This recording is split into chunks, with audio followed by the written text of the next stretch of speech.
सर्वमङ्गलमाङ्गल्ये शिवे सर्वार्थसाधिके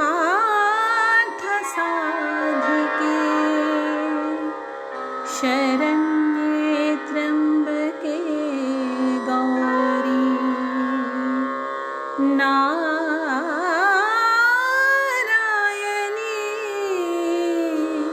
नमोऽस्तुते।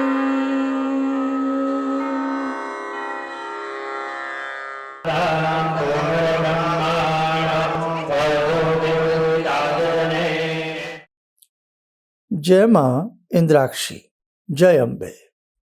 इंद्राक्षी धाम में दर्शकों आप सभी का हम हार्दिक स्वागत करते हैं। आइए इस विशेष अंक में हम वासंतिक नवरात्र के बारे में आपको जानकारी दे रहे हैं। यूँ तो 4 नवरात्र होते हैं। 2 गुप्त नवरात्रों में भगवती की पूजा की जाती है और 2 नवरात्र जो ये चैत्र माह के हैं इन्हें वासंतीय नवरात्र भी कहते हैं, और दूसरे नवरात्र शरद में, सर्दी में, जिन्हें हम शारदीय नवरात्र भी कहते हैं। अब देखो, भगवती की पूजा अनेकों रूपों में की जाती है। कोई तंत्र रूप में करते हैं, कोई मंत्र रूप में करते हैं, तो कोई भगवती के विशेष प्रकार के यंत्रों में भगवती का पूजन करते हैं। अंबिका यंत्र हुआ, दुर्गा वीसा यंत्र हुआ, भगवती के अनेकों यंत्र हैं, उनमें साधक भगवती की साधना करते हैं।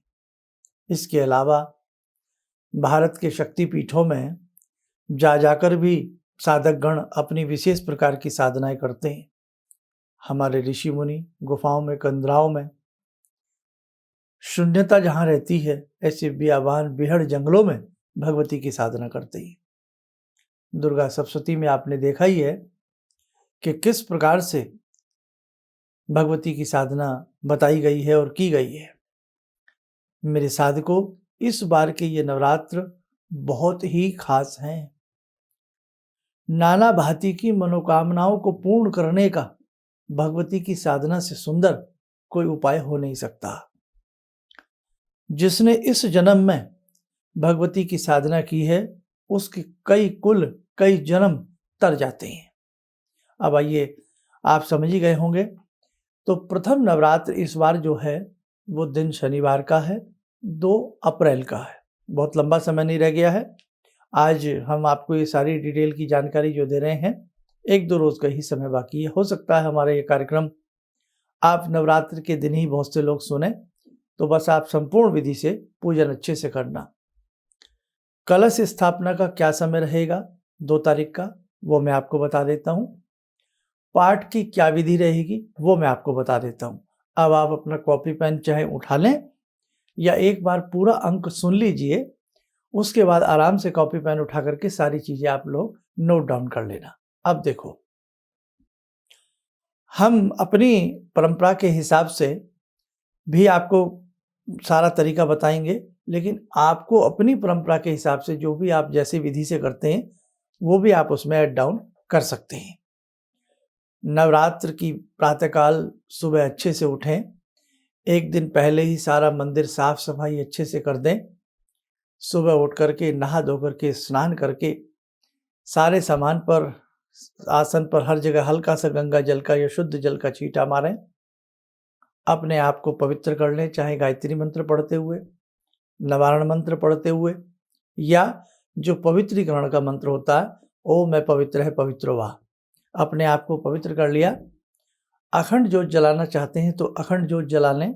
भगवती के सामने एक नीचे कटोरी रखें, प्लेट रखें तांबे की किसी चीज़ की, उसमें 8 पंखड़ी वाला ऐसे उंगली से सिंदूर घिस के, लाल चंदन वाला या लाल चंदन चकले पे घिस के 8 पंखड़ी सी बना करके थोड़ा उस पर फूल चावल रख के उस पर अखंड ज्योत रख दें।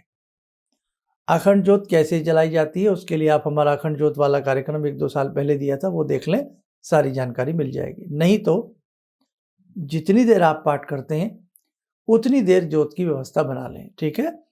अब आपने अपने आसन पर बैठ गए, पवित्रीकरण कर लिया, और 2 तारीख की सुबह आपने अखंड जलानी है, जैसे भी जलानी है, ज्योत भगवती का ध्यान करते हुए ज्योत को जला लिया, ठीक है। ज्योति में ही भगवती का वास होता है। भगवती का ज्योति स्वरूप में ही पूजन भी आप कर सकते हैं सूक्ष्म तरीके से। और उसके बाद आपको क्या करना है कि क्या क्या सामग्री सामान आपको रखना है, आइए पहले आप ये नोट कर लें। धूप, दीप, फल, फूल, प्रसाद, पान सुपारी, चावल, रोली, कलावा, चांदी का सिक्का, लौंग इलायची, कलश, नारियल और गो कंडा।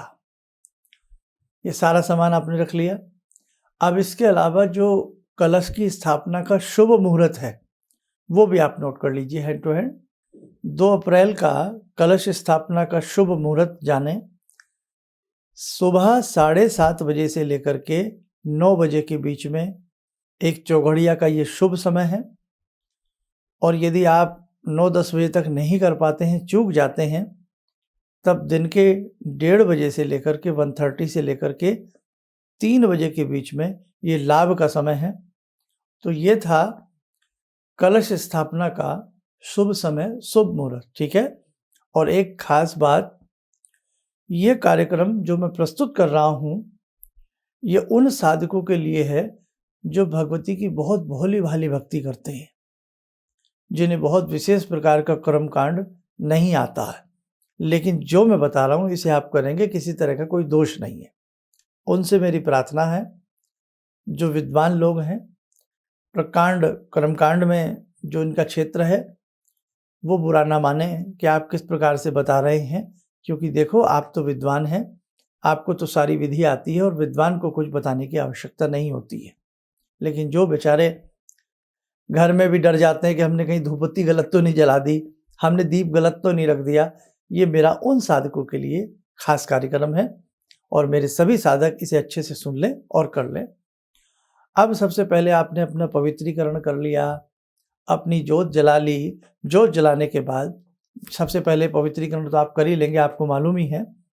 जोत आदि जलाने के बाद अगर जिन्हें स्वस्ति वाचन आता है तो आप स्वस्ति वाचन कर लें, दीप का पूजन कर लें। जो आपने भगवती स्वरूपा में अखंड दीप जलाना है तो उसके लिए हमारी वीडियो देख लेना, 1-2 साल पुरानी, अखंड दीप का पता लग जाएगा। नहीं तो आप जितने समय पूजा करना चाहते हो 1-1.5 घंटे के हिसाब से तो दीप में मीठा तेल या देसी घी की व्यवस्था आप लोग कर लें। आपने दीप जलाया, दीप का पूजन कर लेते हैं, वही पंचोपचार पूजन, जैसे धूप दीप जल आदि चढ़ा करके प्रणाम कर लिया जाता है। दीप पूजन के बाद आपने जो आप घंटी हम बजाते हैं, घंटी को तिलक लगा दें, धूप दीप कर दें। शंख आपके घर में दक्षिणावर्ती या वामवर्ती कोई भी शंख रखा है, शंख के ऊपर आप तिलक आदि लगा करके शंख का पूजन कर लें।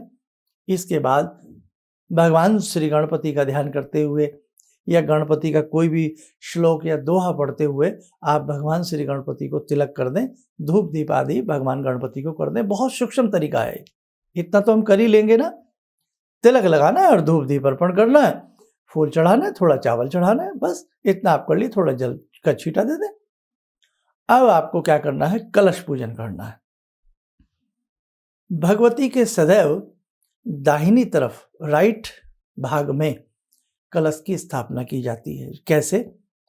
आप बैठे हो और हाँ, पूजन जो आप करें, आपका मुख या तो उत्तर दिशा में श्रेष्ठ है और या पूर्व दिशा में श्रेष्ठ है। ये हमारी बात ध्यान रखना, पूर्व दिशा सबसे श्रेष्ठ है पूजन के लिए। माला रुद्राक्ष की सबसे श्रेष्ठ है। अब आप बैठे हैं, जहां बैठे हैं भगवान आपके सामने, आपके लेफ्ट तरफ आपको कलश स्थापन करना है।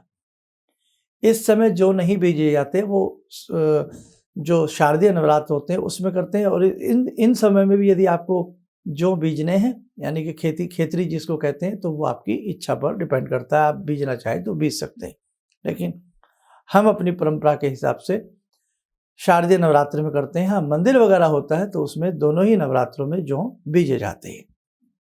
अब आपने कलश रख लिया, कलश को प्रणाम करें, कलश के मुंह के ऊपर चारों तरफ कलावा बांध दें, एक नारियल या तो चुन्नी में लपेट करके या 3 बार उस पर कलावा लपेट करके अपने पास रखें।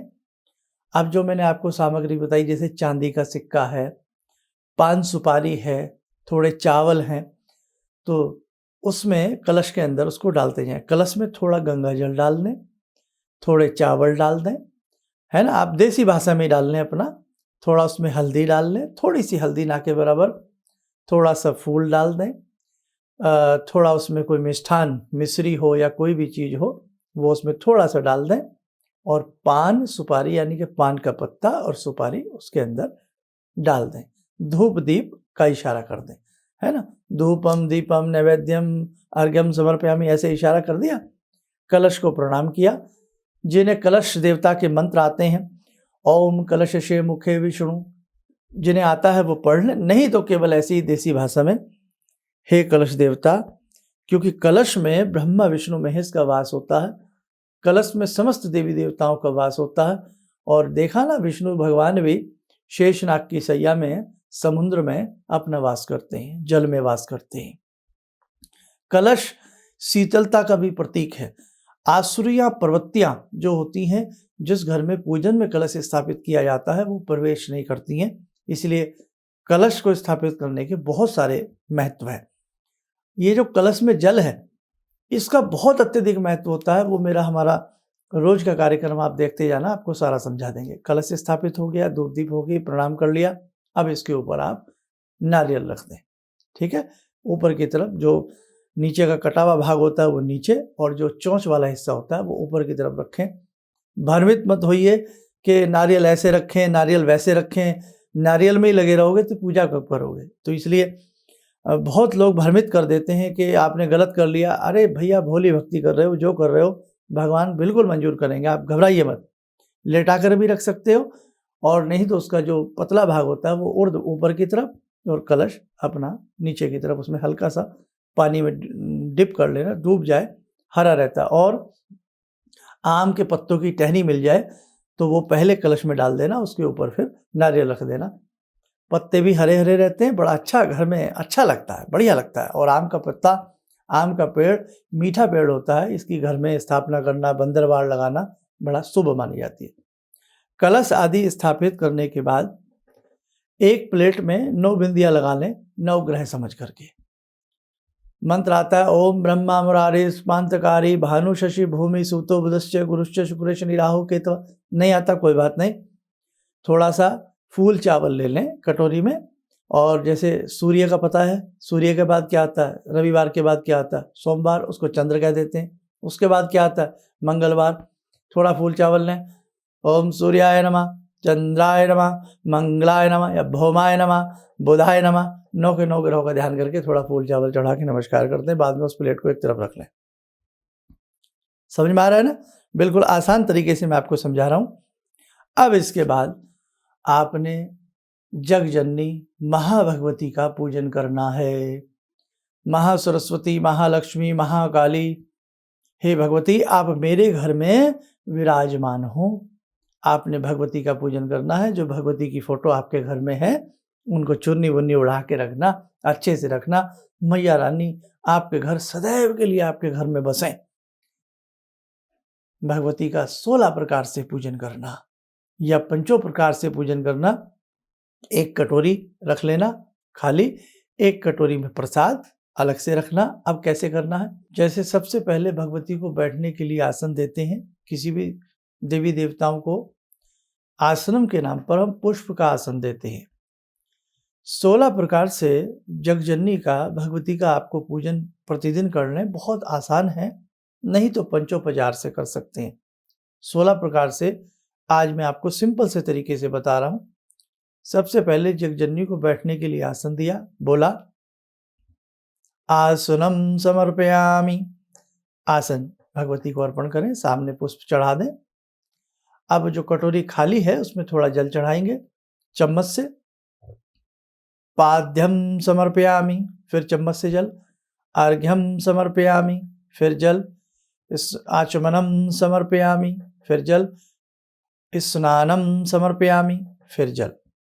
ठीक है, पैर धुलाया, आचमन कराया, स्नान कराया। अब वस्त्रम समर्पयामि, मोली का टुकड़ा ले लें या छोटी सी चुन्नी भगवती के ऊपर भी बाद में उड़ा सकते हैं, नहीं तो मोली का टुकड़ा ले लें जो हाथ में बांधने वाली होती है, मोली खमनी।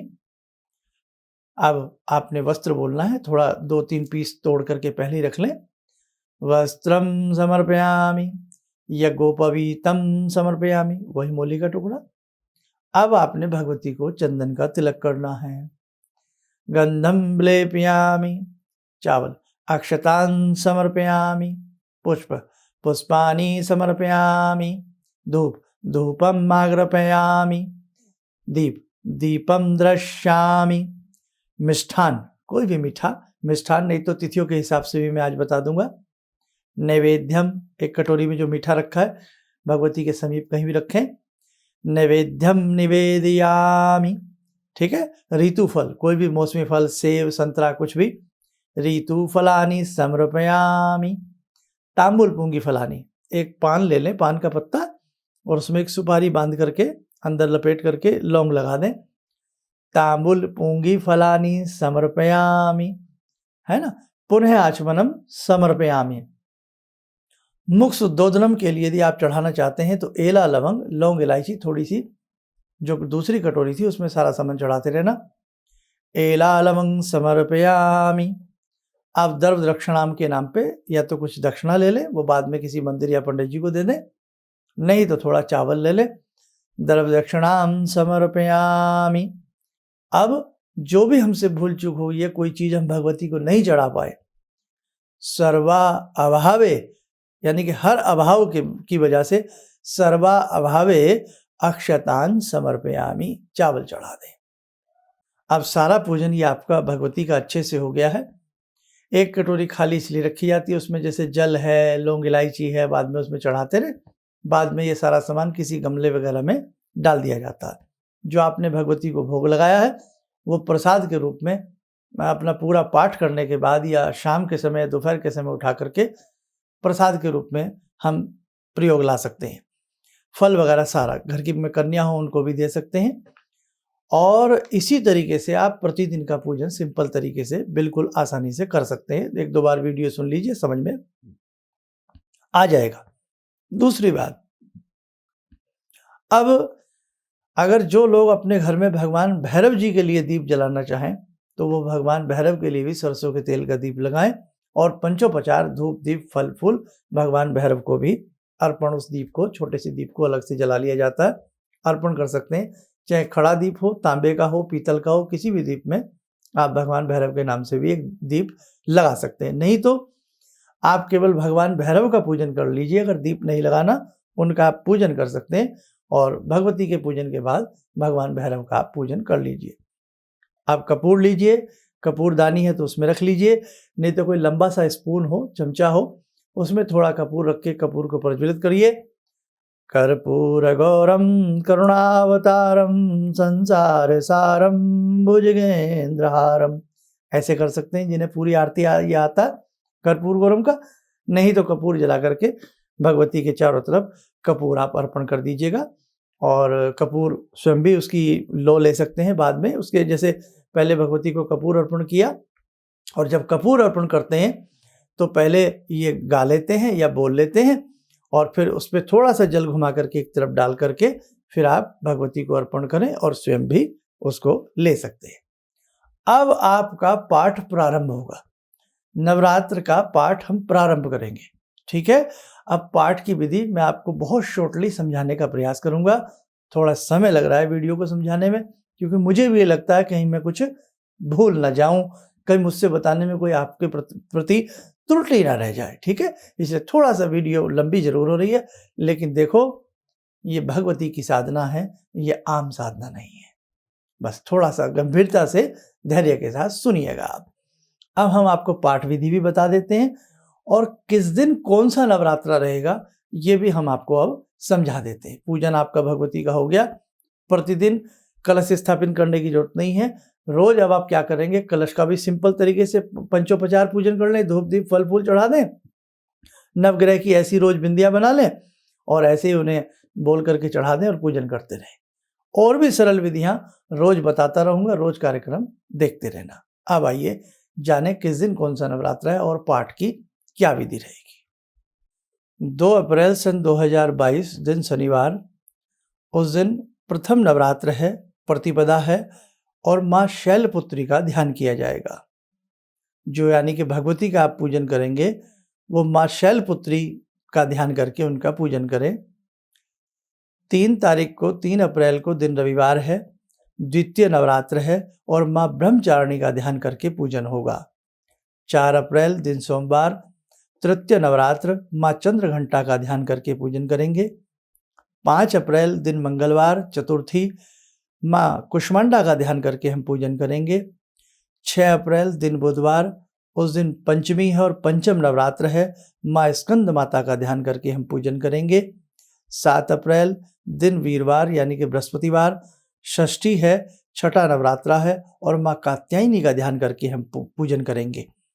8 अप्रैल दिन शुक्रवार है, सप्तमी है और माँ कालरात्रि का ध्यान करके हम पूजन करेंगे।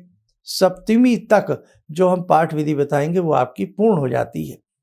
9 अप्रैल का दिन शनिवार है और अष्टमी है, माँ महागौरी का ध्यान करके हम पूजन करेंगे। अष्टमी के दिन कन्या पूजन और कढ़ाई पूजन रहेगा। वो मैं आपको प्रतिदिन का प्रोग्राम देखते जाना हमारा, उसमें मैं सारा बता दूंगा। 10 अप्रैल दिन रविवार, बहुत सुंदर नक्षत्र है पुष्य, नवमी तिथि है, नवा नवरात्रा है और माँ सिद्धिदात्री का पूजन करेंगे। जिनके घर में नवमी होती है तो वो नवमी के हिसाब से कन्या पूजन कढ़ाई पूजन कर लेना। जिनके यहाँ अष्टमी होती है वो अष्टमी के हिसाब से कर लेना। और जो साधक हमारी वो विशेष विधि जिनको हमने बताई है, जो जो जुड़े हैं, वो नवमी तक की सुबह तक वो प्रयोग करेंगे, वो अनुष्ठान करेंगे जो जिन्हें हमने बताया है। तो ये थे नवमी तक के नवरात्र और किन किन स्वरूपों का हम पूजन करेंगे। दुर्गा सप्तशती में 13 अध्याय हैं। 13 अध्यायों को हम सप्त दिवसीय अनुष्ठान में कैसे बनाते हैं वो मैं बता देता हूँ। जिनके पास समय है वो 13 के 13 अध्याय रोज भी पढ़ते हैं या प्रथम, द्वितीय और तृतीय चरित्र के हिसाब से पढ़ते हैं। लेकिन मैं बहुत आसान लघु विधि बता रहा हूँ जो कम समय में भी व्यक्ति अपना अनुष्ठान पूर्ण कर लेता है। पहले दिन 13 अध्यायों में से कौन सा अध्याय पढ़ा जाता है, दूसरे दिन कौन सा पढ़ा जाएगा और तीसरे दिन कौन सा पढ़ा जाएगा, अप टू 7 डेज में ये पूरे 13 अध्याय हो जाते हैं। आइए नोट डाउन करें। प्रथम नवरात्र यानी कि पहले दिन प्रथम अध्याय पढ़ा जाता है। दूसरा नवरात्र यानी कि दूसरे दिन दूसरा और तीसरा अध्याय पढ़ें। तीसरे नवरात्र में चौथा अध्याय पढ़ें और चौथे नवरात्र में 5वां, 6वां, 7वां और 8वां अध्याय पढ़ें। 5वें नवरात्र में नवम एवं दसम अध्याय पढ़ें और 6वें नवरात्र में 11वां अध्याय पढ़ें और 7वें नवरात्र के दिन 12वां और 13वें अध्याय का पाठ किया जाता है। सप्तमी तक ये पूर्ण हो जाता है। अष्टमी की सुबह क्या करना है, जो कन्या पूजन करते हैं, कढ़ाई पूजन करते हैं, अष्टमी की सुबह अपने नवारण मंत्र पढ़ लीजिए या सिद्धकुंजिका आदि पढ़ लीजिए और अपना कन्या पूजन करके अपने नवरात्र को पूर्ण कर लीजिए।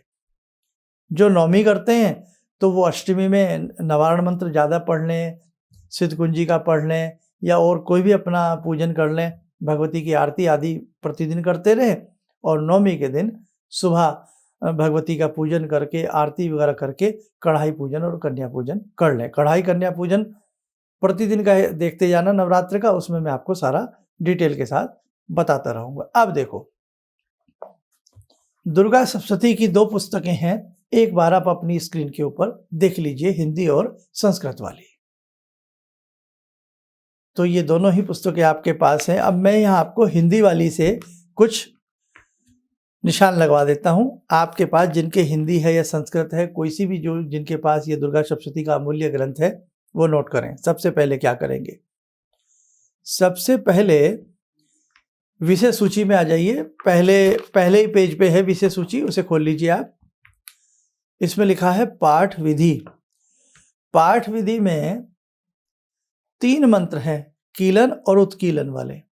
उन तीनों मंत्रों को जैसे उसमें बताया गया है कि एक मंत्र, पहला मंत्र 7 बार, दूसरा मंत्र 21 बार, फिर तीसरा 7 बार शुरू में ही पढ़ लें, नमस्कार कर लें, संकल्प वगैरह करना चाहें अपने देसी हिसाब से कर लें, जल लेकर, थोड़ा चावल लेकर के कि हे भगवती, हे जगजननी। जब हम भगवती का पूजन करेंगे ना, नवग्रह वगैरह का, उसी समय संकल्प कर लें उससे पहले कि भगवती आप हमसे प्रसन्न रहें, आपकी कृपा से हमारे घर में रिद्धि सिद्धि बनी रहे, समस्त मनोकामनाएं पूर्ण हो। हे भगवती मुझे अपने शरण में हमेशा रखना, बस मेरा तो यही संकल्प है। नहीं तो पूर्ण विधि से संकल्प भी इस पुस्तक में दिया गया है, वो आप संकल्प भी कर सकते हैं। उसके बाद आपने प्रतिदिन संकल्प करना है, ये ध्यान रखना, और प्रतिदिन ये उत्कीलन कीलन वाले 3 मंत्र शुरू में और लास्ट में पढ़े जाते हैं, ध्यान रखना।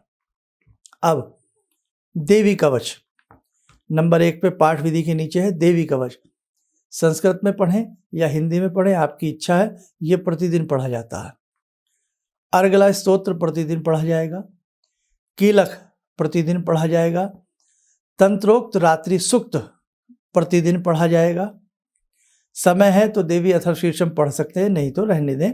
अब आ गया इसके बाद नंबर 7 पर नवारण विधि।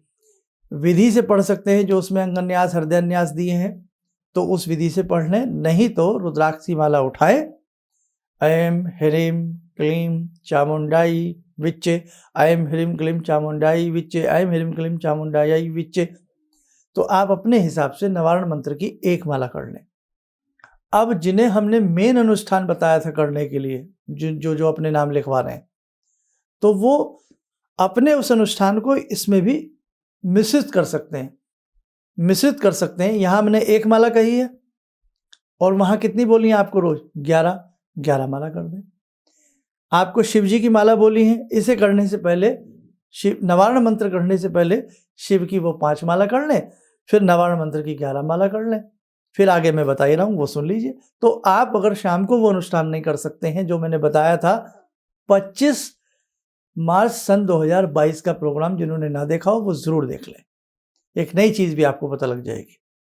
तो आप शाम को या रात को नहीं कर सकते तो यहाँ उसको मिश्रित कर लें। अब जिन दर्शकों से मेरी बात हो रही है अभी ताजे रूप में, उन्हें मैंने क्या क्या बताया?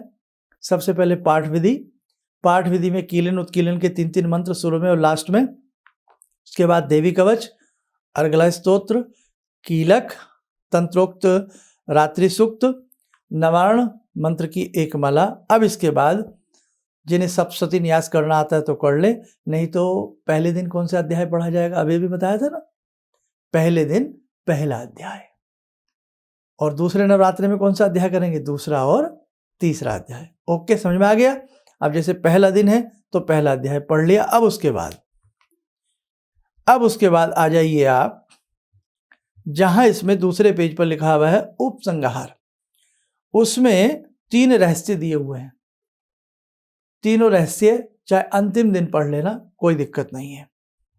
पहले दिन पढ़ना चाहे और अंतिम दिन पढ़ना चाहे ऐसा भी कर सकते हैं। 3 रहस्य कौन से हैं? प्रधानिक रहस्य, वैकल्पिक रहस्य और मूर्ति रहस्य। ठीक है, चाहिए अंतिम दिन पढ़ लेना। अब देखो इसमें है तंत्रोक्त देवी सूक्त नंबर 2 पर। तो आपने अध्याय पढ़ा, अध्याय पढ़ने के तुरंत बाद नवारण मंत्र की 1 माला फिर की जाती है और उसके बाद ये तंत्रोक्त देवी सूक्त प्रतिदिन पढ़ा जाता है। तीनों रहस्य पढ़ना चाहे तो पढ़ ले, नहीं तो अंतिम दिन पढ़ ले, और क्षमा प्रार्थना करके आपका ये 1 पाठ पूर्ण हो जाता है।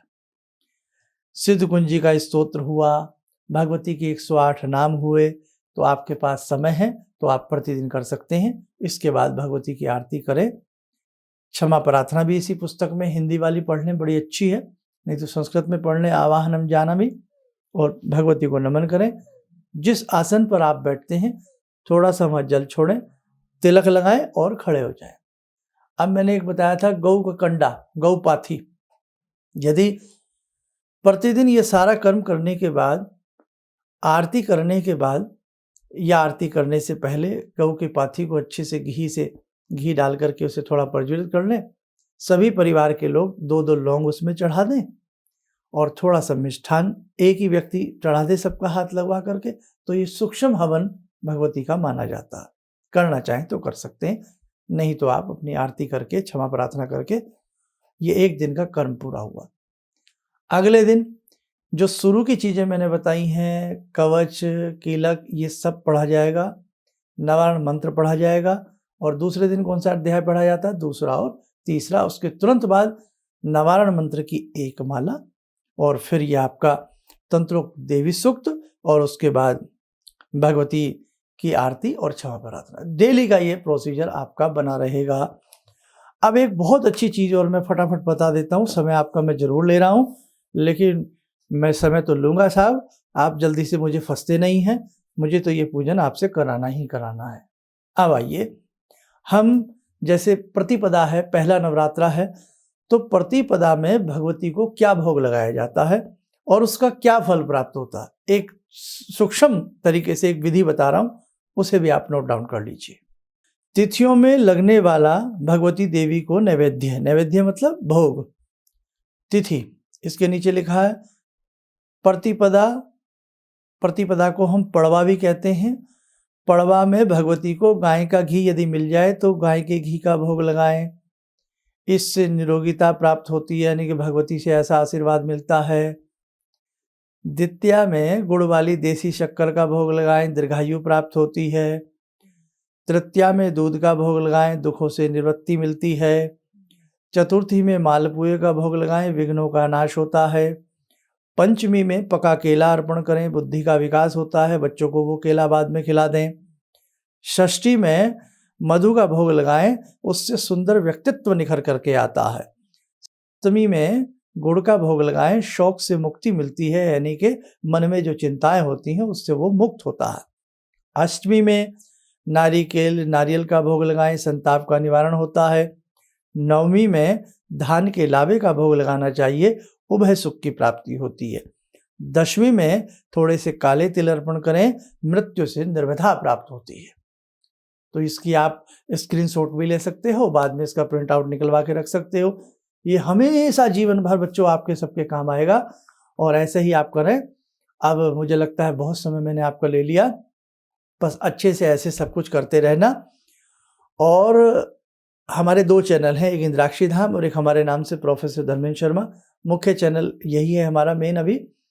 तो आप औरों को भी जोड़िए, औरों को भी समझाइए, इस प्रकार से सिंपल तरीके से वो अपना नवरात्र की पूजा विधि करें। इसमें आपकी पूजा विधि मैंने सिंपल बता दी, कौन से दिन कौन सा पाठ होगा वो बता दिया, और साथ में ये मैंने तिथियों में नैवेद्य का आपको दे दिया, घट स्थापना का शुभ मुहूर्त मैंने आपको बता दिया। देखो भाई, कोई भूल चूक हो गई हो बताने में, क्योंकि मैटर बहुत सारा था, तो आप हमें अपना समझ करके क्षमा करना। और अब हमारे खास तौर से दोनों ही चैनल देखना, लेकिन हमारे नाम से जो चैनल है उसे प्रतिदिन देखना, ताकि प्रथम नवरात्र और कुछ बात रह गई हो तो क्या करें, द्वितीय नवरात्र क्या करें, तृतीय नवरात्र क्या करें, वो मैं आपको डेली अपडेट करता चला जाऊंगा। अब कढ़ाई पूजन कैसे किया जाता है, कन्या पूजन कैसे किया जाता है, ये जो कलश आपने कलश में जल भर के रखा है, इसका अष्टमी या नवमी में क्या करेंगे, क्या महत्व है, सारी चीज़ें नवरात्रों में हम आपको बताने का भरसक प्रयास करेंगे। आप सुखी रहें, स्वस्थ रहें, इन्हीं शुभकामनाओं के साथ हम अपनी वाणी को विराम देते हैं। जय जय अम्बे। भगवान से जुड़ो, और भगवान को से जुड़ने का जरिया आपने बताया, बहुत अच्छा लगा, बहुत धन्यवाद। और सनातन धर्म को जिंदा रखने के लिए आप जो प्रयास कर रहे हैं बहुत सराहनीय है। हम लोग को मौका मिला है, हम लोग भाग्यशाली हैं जो आपके करीब आने का हम लोग को मौका मिला है। किसी भी समस्या के समाधान के लिए मिले प्रसिद्ध हस्तरेखा एवं वास्तु विशेषज्ञ प्रोफेसर धर्मेंद्र शर्मा जी से।